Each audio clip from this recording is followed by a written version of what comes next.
Hey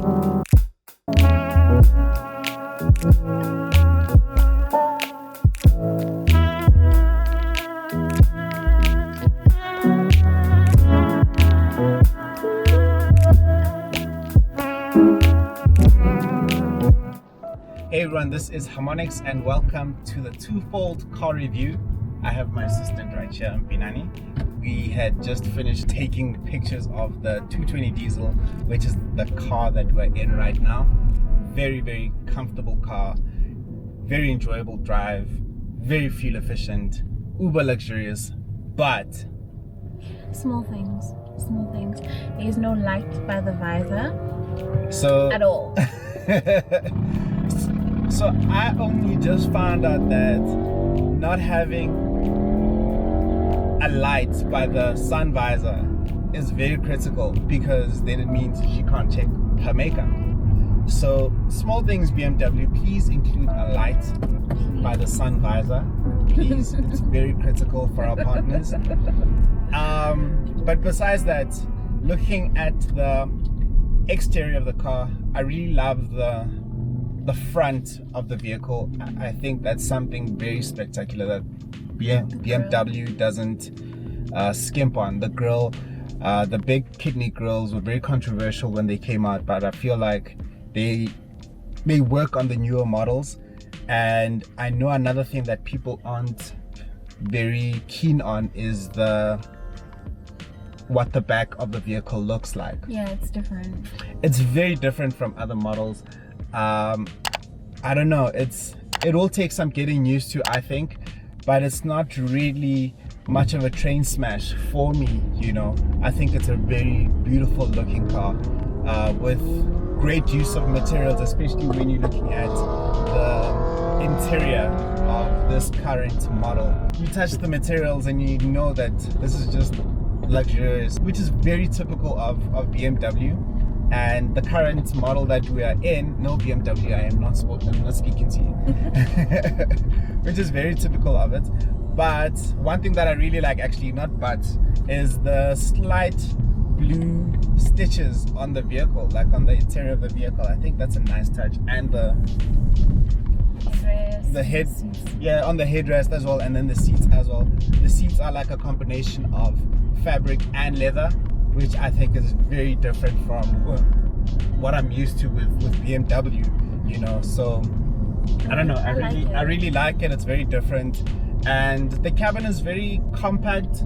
I mean, but I find that the size works, especially if it's just the two of you in the car. My only gripe really is the back seat, where you sit quite close to the roof, you know, because I mean, if you look at the design of the car at the back, it just slants very sharply at the back, very reminiscent of the Mercedes-Benz CLA. But I don't know, I'm not going to be sitting at the back a lot, so it doesn't really faze me. Puppy comfort.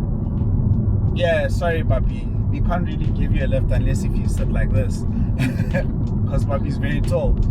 But yeah, also he left us when he was driving the CLA, so sorry. Sorry buddy. Performance of the car is very impressive. One thing that I really like about the car, again, is the fuel efficiency. Like currently I'm doing 6.2 liters per 100 kilometers. I have done 283 kilometers and counting, and I've only just gone past the 3/4 mark on my tank, which is very impressive. The sound system, this is a Harman and Cardon sound system, very dope. I wish I could play it for you and it would translate to your ears right now, but damn, I love it. What else do you like about this car? I like the charging. The wireless charging. And Yeah. Apple CarPlay. Yeah, I like that. Yeah, I really like that too. So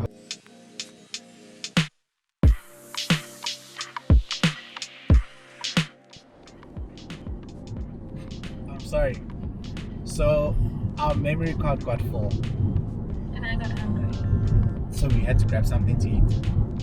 But now we've changed the memory card, and yeah, back to regular programming. So I wanted to add, on top of the fact that it had wireless charging, so right at the front we have a regular USB slot for charging.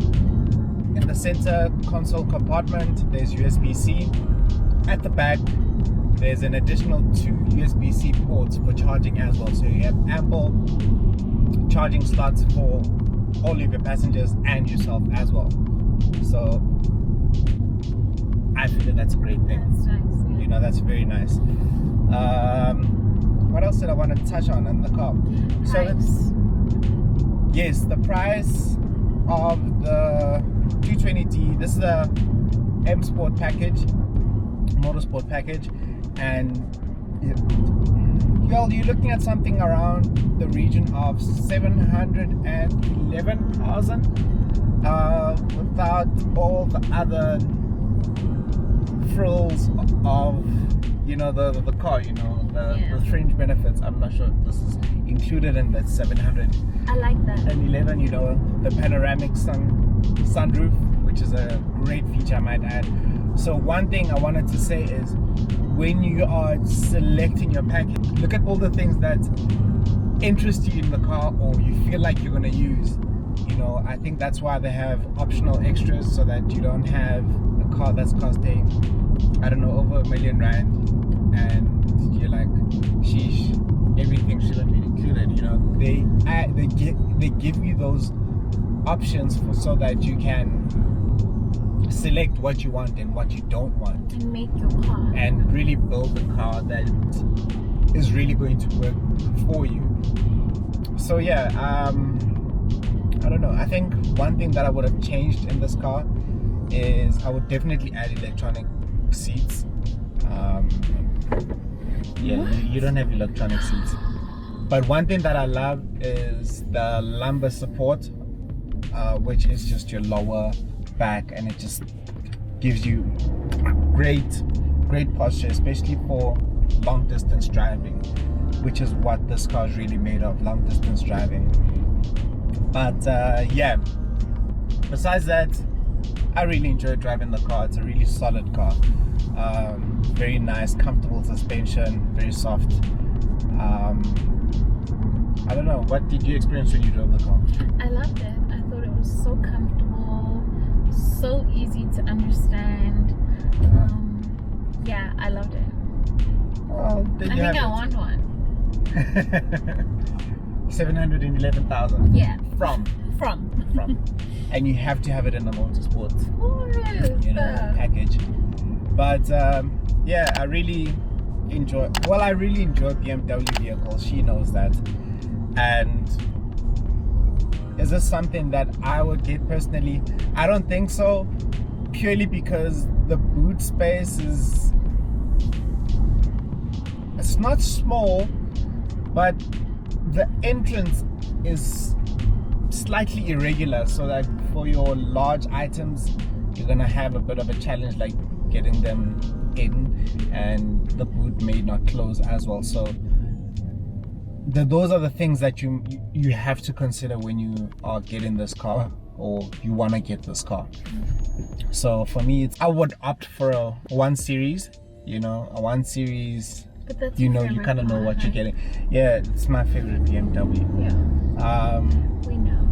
Yeah, and also the 1 Series, like this vehicle, are front wheel drive, you know, so I don't really mind the front wheel drive, unlike some other BMW enthusiasts who feel like all BMW should be rear wheel drive. But yeah, I know there's the xDrive system, which is all wheel drive, but that's a story for another day. This current car is a front wheel drive. I enjoy it, and it is what it is, you know. But yeah, just to wrap it up, beautiful car, small windscreen at the back when you're looking at it from the rear view mirror.